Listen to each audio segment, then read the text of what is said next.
Olá pessoal, vou corrigir uma questão da SPSEC 2008 que trata de função quadrática. Em uma determinada função quadrática, menos 2 e 3 são raízes. Então vamos anotar isso aqui, ó. Menos 2 e 3 são raízes. Vamos pegar aqui, ó, chamar de x1 uma raiz e vamos chamar de x2 a outra raiz.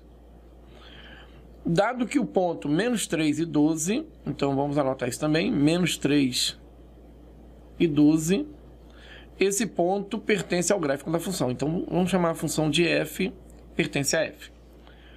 Pode-se concluir que seu valor máximo, então ele quer saber se ela tem máximo ou se ela tem mínimo. Valor máximo, valor mínimo, valor máximo. Então ele quer saber se ela tem máximo ou mínimo e qual é o valor numérico disso, tá? Então vamos lá. Quando a gente tem as raízes, a gente ainda não tem a lei. Porém, a gente pode trabalhar na forma fatorada e tentar descobrir ali o coeficiente dominante, que é o a. A forma fatorada é essa daqui, ó. A gente tem a função f de x é igual a vezes x menos a primeira raiz, que multiplica x menos a segunda raiz. Então, tendo as raízes, a gente substitui aqui em x1 e x2. Como ele disse que a raiz é menos 2, então a gente vai ter a vezes x menos menos 2 vai dar x mais 2 vezes x menos 3.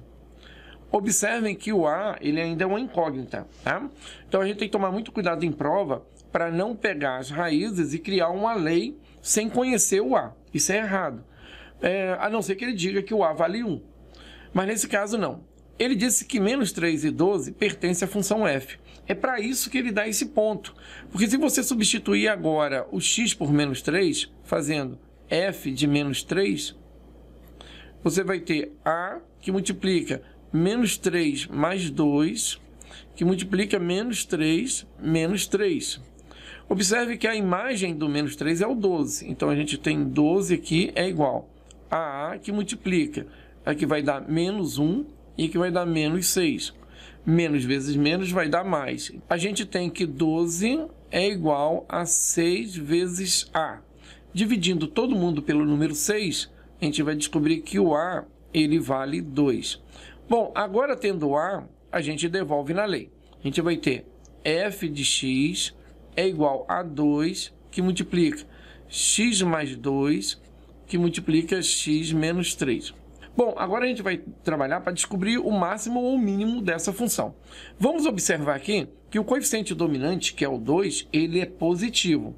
Se ele é positivo, essa função ela é uma parábola, né? O gráfico dela é uma parábola, e vai ter concavidade voltado para cima, né? Porque o a é positivo, então ela tem esse formato aqui.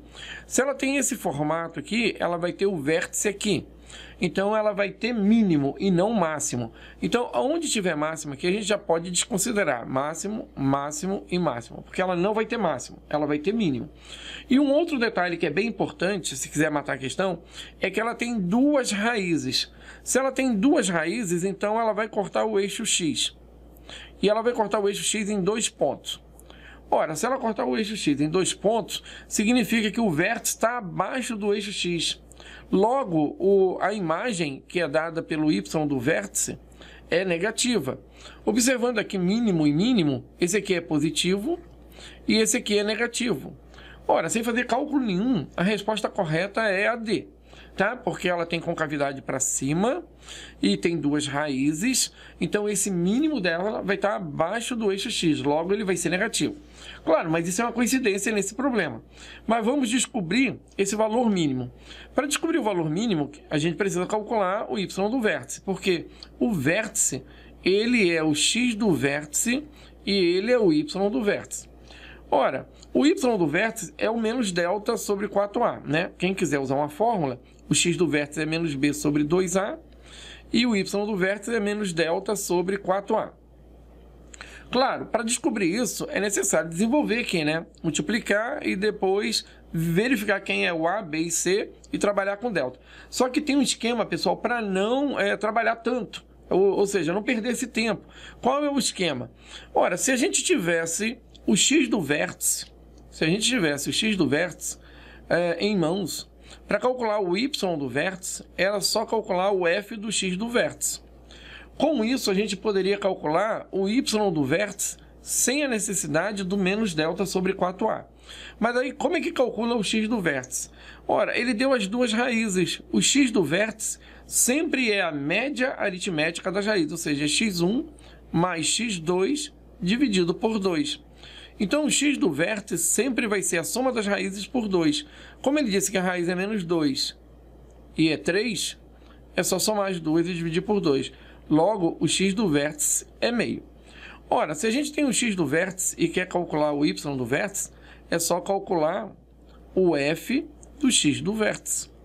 Ora, então vamos pegar a nossa função f, vamos trocar o x por meio, que é o x do vértice, e a gente vai ter 2, que multiplica meio mais 2, que multiplica meio menos 3. O resultado disso daqui é, na verdade, o y do vértice. Então, aqui vai ser 2 vezes 2, 4, 4 mais 1, 5 meios, vezes menos 3, vezes 2, menos 6, vai dar menos 5 meios.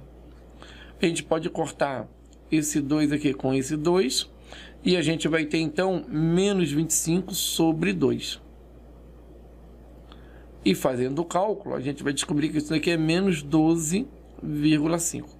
E menos 12,5, então, é o y do vértice. A gente encontra na letra D, como a gente já tinha marcado. Então é isso aí, pessoal. Um grande abraço, até um próximo vídeo. Tchau.